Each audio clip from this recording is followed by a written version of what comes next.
Hey, 6-5ers, Bradley Wilson here, your local real estate advisor. Today I'm with our honored guest and interior design consultant, Mary TALLANT. Mary, thank you for being here. My pleasure, Bradley. Today we're going to bring you 5 easy tips that you can use to stage your home.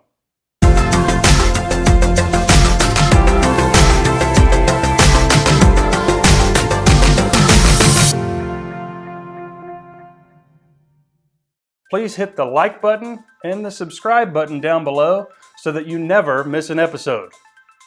Tip number 1.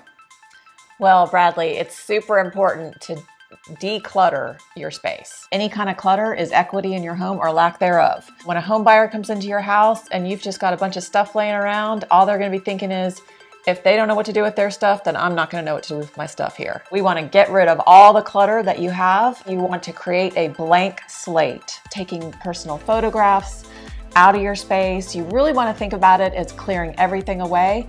And that person, you want that person to come into your home and think what their stuff is going to look like in your home, not what your stuff looks like in your home. So decluttering is the first step to doing that. Excellent. Tip number 2. We have to make sure it is sparkling clean, Bradley. I would highly recommend hiring a professional house cleaner and doing a deep clean. But if that is not in the budget, at a minimum, you need to make sure the floors are scrubbed and vacuumed, the furniture needs to be vacuumed, and the windows really need to be cleaned. And please pay attention to the bathrooms. Those have got to be just as clean as they can possibly be, just shining and sparkling. Tip number 3. Well, tip number 3 has to do with really starting to create that in that space that people really want to see, where they can envision their own things. And that means you've got to make it as light as possible. I would consider painting the interior spaces, or at least the main spaces. We want to think about painting light colors, white, gray, greige, or beige, is really what home buyers want to see. What about lighting, Mary? Well, we want to make sure that we have all of our lamps and our ceiling lights with the appropriate wattage. Again, creating that light, bright, airy space, really creating a space where people can imagine their own things being. Very good. That being said, we want to make sure that we're allowing for as much natural light to come in. So if you got any heavy draperies, we really want to take those away. It's okay to have draperies, but if you have them, they need to be light, airy. If you're going to remove heavy draperies, you could put some very light sheers up, but really it's okay not to have them. Excellent. That's a great tip. If you like what you see so far and you're getting value out of these great tips, please hit the subscribe button down below. Tip number 4. Tip number 4 really has to do with starting to think about the spaces in your house. You've got a clean slate. Now you want to make sure that when the potential buyer comes in, they can sort of see how furniture would fit in the space.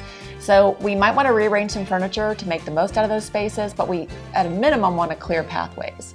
Along with that, you could consider, if you've got some older furniture or bright furniture that's not very neutral, really consider some slip covers. You can buy some really inexpensive slip covers at some of the discount houseware stores. That's a great idea. That would all help to lighten it up, make sure that people can start envisioning what the space would be like if they made it their own.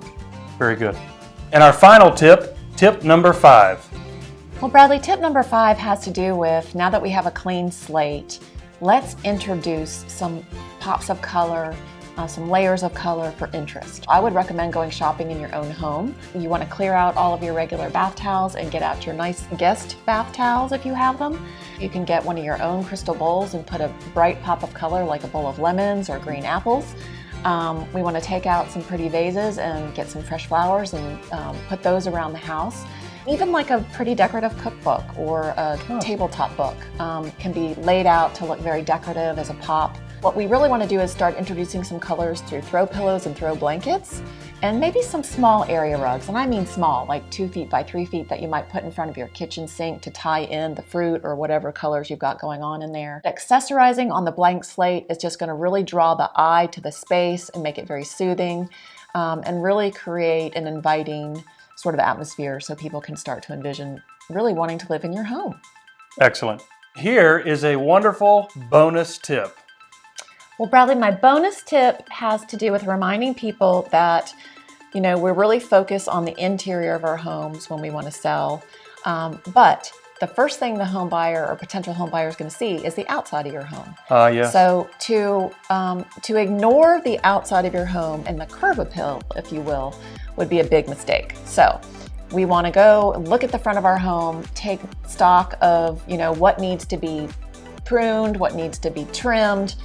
We want to weed the flower beds.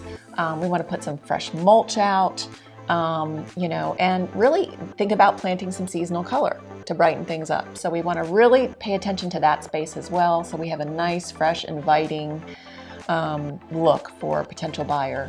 And also, if we have any outdoor entertaining spaces, we want to take the same sort of philosophy that we took on the inside of the house and apply it to those spaces as well. Take away clutter and make it as light and streamlined as possible so people can envision really enjoying those spaces. Excellent. This is Bradley Wilson, your local real estate advisor, with our special guest and interior decorator consultant, Mary Tallant. She has been phenomenal today. Thank you so much, and we will see you next time.